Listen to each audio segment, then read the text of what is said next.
Today on Threads and Thoughts, we're joined by the legendary David Tlale, an internationally acclaimed South African designer known for his dramatic avant-garde creations and redefining African luxury on global runways. Looking back at your career so far, is there a moment that still feels like surreal to you? One that reminds you why you started? There's too many of them, but the one moment that I always bless in my life is the day when I decided to quit internal auditing and to get and pursue my vision and my dream, or I would say my calling into fashion.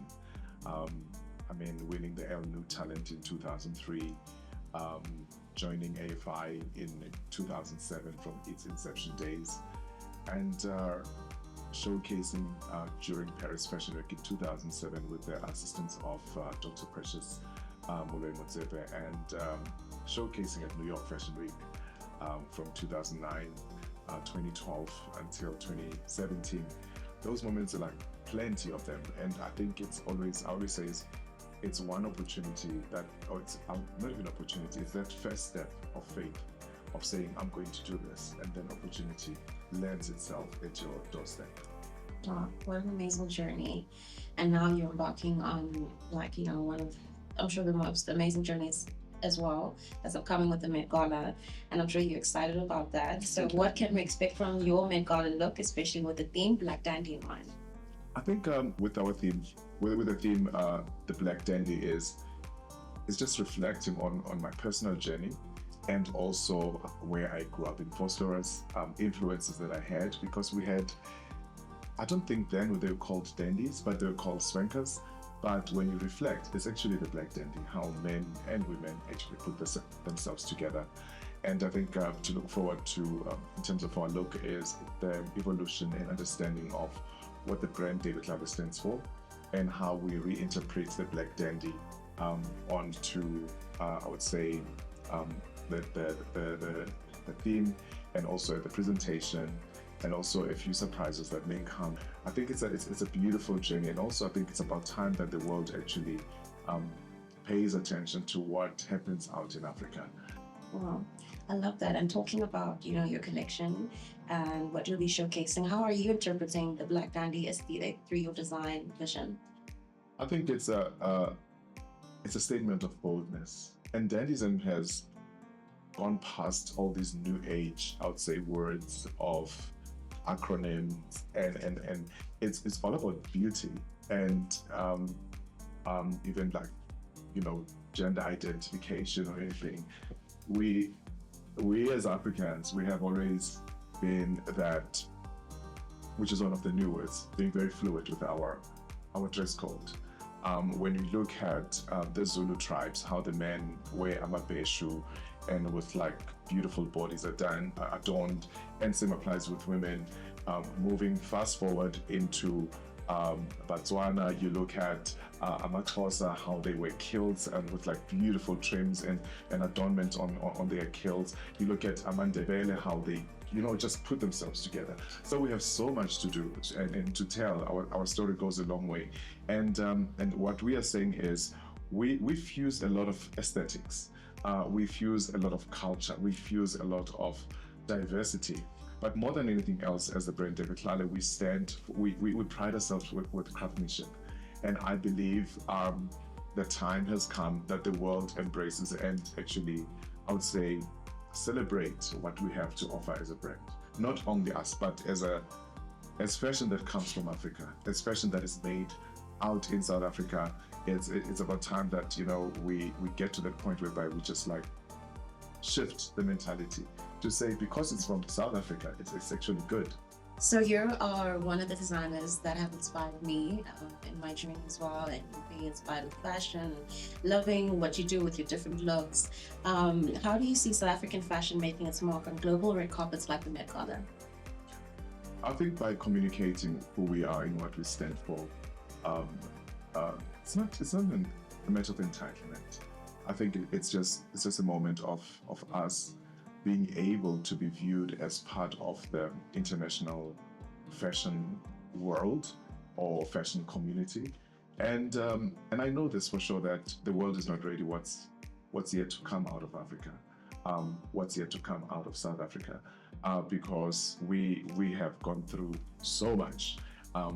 When we look at politics, lifestyle, social status, and also how we have just evolved and continued to reinvent ourselves as a country.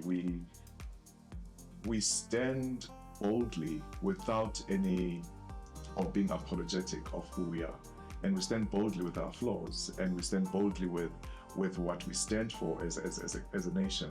And I believe being showcased on platforms like the Met Gala, New York Fashion Week, Shanghai Fashion Week, you name it, it's just amplifying and advocating for what actually transpires or what's actually being made out of South Africa. If you could dress any global icon for this Met Gala, who would it be and what would you put them on? Like, what would you style them in?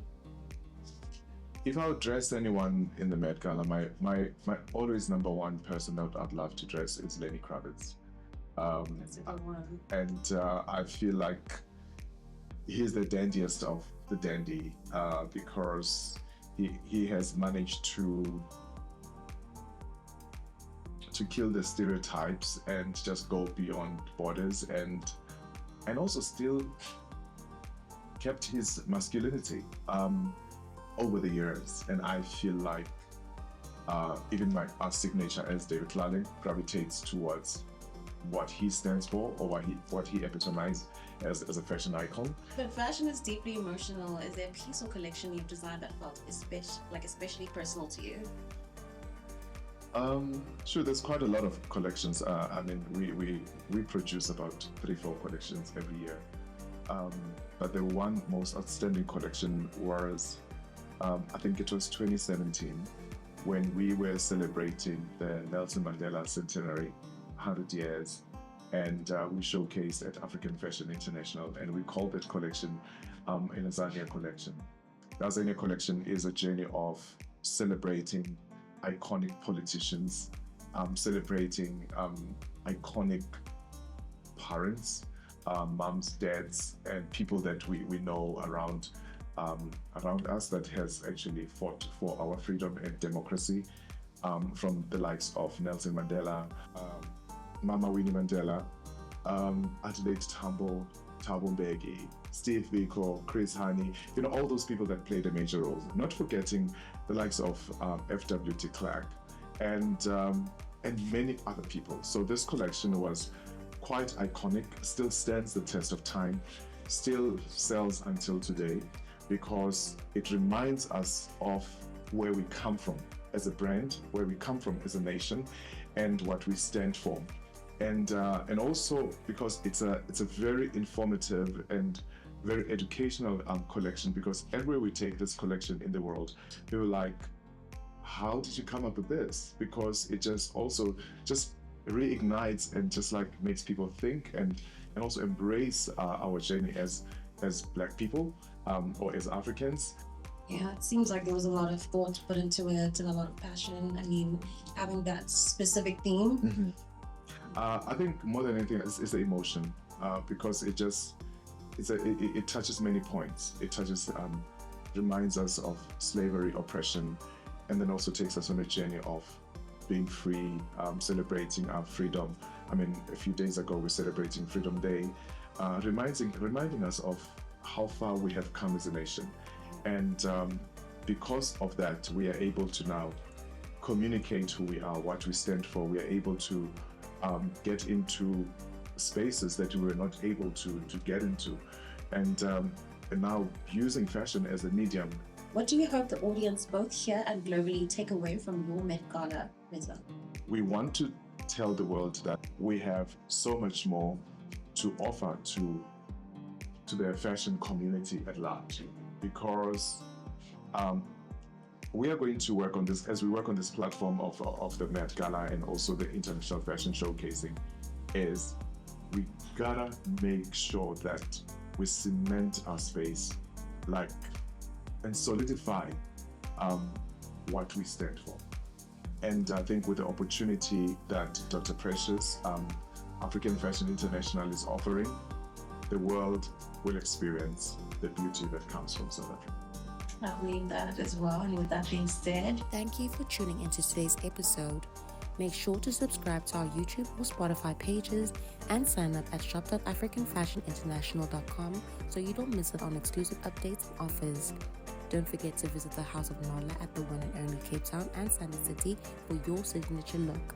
Until next time, stay bold, stay intentional, and stay you.